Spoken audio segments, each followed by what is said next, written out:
السلام علیکم ورحمۃ اللہ وبرکاتہ۔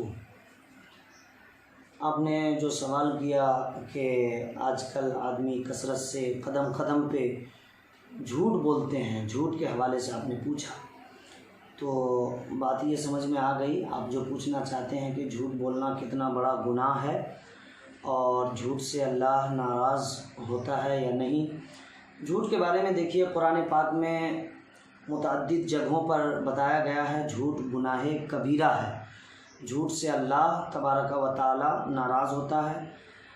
اللہ رب العزت نے قرآن پاک میں بہت جگہوں پر ارشاد فرمایا، جیسے کہ یا ایھا الذین آمنوا اتقوا اللہ وکونوا مع الصادقین۔ آپ لوگ خود پڑھے لکھے ہیں، اس بات کو جانتے ہوں گے۔ یا ایھا الذین آمنوا اتقوا اللہ، اے ایمان والو اللہ سے ڈرو، وکونوا مع الصادقین، اور سچوں کے ساتھ ہو جاؤ۔ سچوں کے ساتھ ہونے کے لیے کہا جا رہا ہے۔ اچھا، دوسری بات یہ ہے کہ دیکھیے، سچ بولنے سے انسان بچ جاتا ہے اور جھوٹ بولنے سے انسان پھنس جاتا ہے۔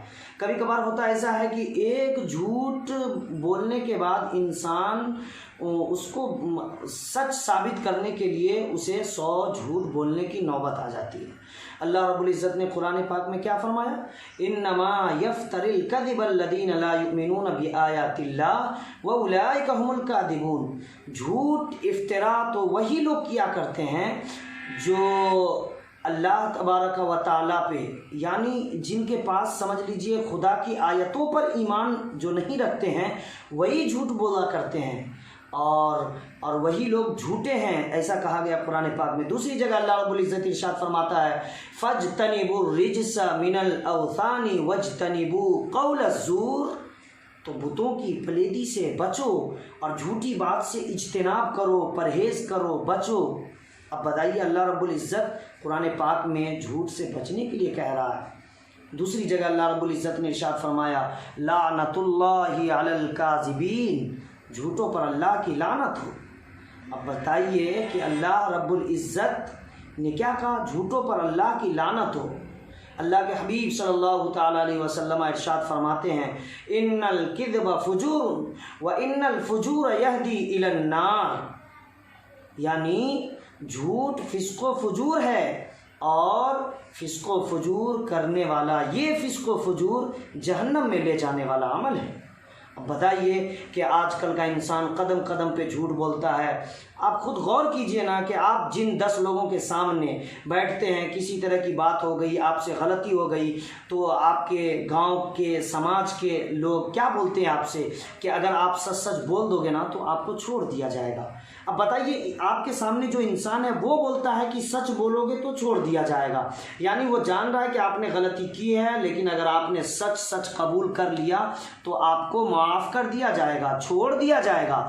تو جب ایک انسان کی یہ بولی ہے کہ آپ سچ بولو گے تو آپ کو معاف کر دیا جائے گا، اللہ تو پوری کائنات کے لیے مہربان ہے، پوری کائنات پہ مہربانی کرتا ہے۔ مہربانی کرنا یہ اس کی صفت میں سے ہے۔ اب آپ سچ بولیں گے تو کیا اللہ آپ کو معاف نہیں کرے گا؟ اللہ رب العزت نے خود فرمایا ان اللہ مع الصادقین، اللہ سچوں کے ساتھ ہے۔ اس لیے ہمیں یہ کوشش کرنی چاہیے، جھوٹ بول کر نہ جانے کتنے لوگ تباہ و برباد ہو جاتے ہیں۔ جھوٹ سے جو آپ کی کمائی ہوگی وہ بھی درست کمائی نہیں ہوگی، اور جب آپ سچ بولو گے تو اللہ آپ کے ساتھ ہے، اللہ آپ کی حفاظت فرمائے گا۔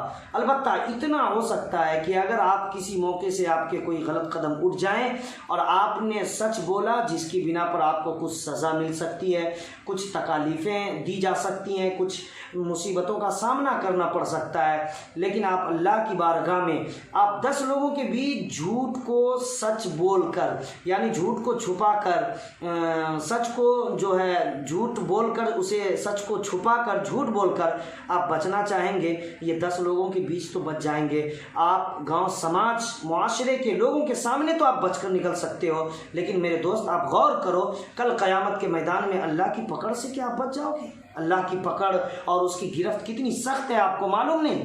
کل قیامت کے میدان میں پوری کائنات کا انسان موجود ہوگا، پوری کائنات، پوری دنیا کے لوگ موجود ہوں گے، ان کے سامنے آپ کا حساب و کتاب ہوگا۔ آپ نے جو غلط کام کیے ہیں، جو غلط امور انجام آپ دے چکے ہیں، آپ چاہیں گے جھوٹ بولیں گے بھی، لیکن آپ کے وہ اعضاء، آپ کے وہ جسم کے پارٹس اور آپ کے وہ ٹکڑے حصے گواہی دیں گے کہ ہاں یہ غلط جگہ پر اپنے پیر سے گیا تھا، ہاں یہ غلط باتیں اس نے اپنے کان سے سنے ہیں، ہاں یہ غلط باتیں کہی ہیں اس نے اپنی زبان سے، سب کچھ گواہی آپ کے اعضاء دیں گے جسم کے۔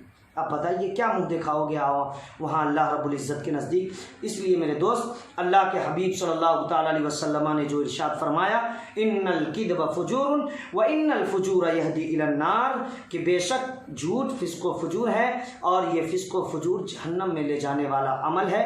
تو آپ ایک غلطی کی وجہ سے آپ اپنے آپ کو جہنمی مت بنائیے۔ آپ یہ کوشش کریں کہ جہاں آپ نماز پڑھتے ہیں، حج کر چکے ہیں یا پھر روزہ رکھتے ہیں، ہر طرح کے نیک امور انجام دیتے ہیں، تو چھوٹے چھوٹے گناہوں سے بھی بچنے کی کوشش کریں۔ اللہ کبھی ان گناہوں سے بھی ناراض ہو جایا کرتا ہے۔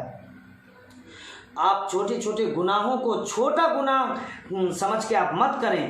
آپ یہ سوچیں کہ خدا نخواستہ اللہ اس سے کہیں میرا خدا ناراض ہو جائے اور میرے لیے یہی جہنم میں جانے کا سامان بن جائے، اور چھوٹی چھوٹی نیکیوں کو آپ بڑی نیکی سمجھ کے انجام دیں۔ آپ نے نہیں سنا اللہ کے حبیب صلی اللہ تعالیٰ علیہ وسلم نے کیا ارشاد فرمایا کہ اگر راستے میں سے کوئی پتھر بھی ہٹا دیتا ہے کہ کسی بندے کو تکلیف نہ ہو، اگر اللہ اس کی یہ ادا کو پسند کر لیتا ہے تو پھر اسے اسی بہانے جنت نصیب فرما دیتا ہے۔ سب کچھ پروردگار عالم کے قدرت میں ہے، وہ چاہے گا تو آپ کی چھوٹی چھوٹی نیکیوں کو دیکھتے ہوئے آپ کو جنت الفردوس میں جگہ نصیب فرمائے گا، عطا فرما دے گا، اور اگر وہ چاہے گا تو آپ کے چھوٹے چھوٹے گناہوں پہ سخت کڑا امتحان ہوگا، پوچھ تاچھ ہوگا، اور آپ اس میں پھنسیں گے تو آپ کو ہو سکتا ہے کہ اس کے بدلے آپ کو جہنم کی سزا جھیلنی پڑے۔ اس لیے میں آپ سے اتنا کہنا چاہوں گا کہ آپ نے بالکل صحیح سوال پوچھا۔ جھوٹ بہت بڑا گناہ ہے، گناہ کبیرہ ہے، اس سے اللہ کی ناراضگی ملتی ہے، اللہ ناراض ہوتا ہے، اور اللہ جب ہمارا ناراض ہو جائے گا تو ہم کائنات میں کسی کو بھی خوش کر کے کچھ حاصل نہیں کر سکتے اور کامیاب نہیں ہو سکتے۔ اسی لیے ہماری کوشش یہ ہونی چاہیے کہ ہر موڑ پہ ہم سچ بولیں گے۔ اس کے لیے ہمیں جو تکلیف اٹھانی پڑے، دنیا کی تکلیف کو اٹھائیں گے، لیکن کل قیامت کے میدان میں اللہ کے حضور ہم شرمندگی کا سامنا کرنے سے بچنے کی ضرور کوشش کریں گے۔ امید ہے کہ ہماری باتیں آپ کو سمجھ میں آ گئی ہوں گی۔ اللہ حافظ۔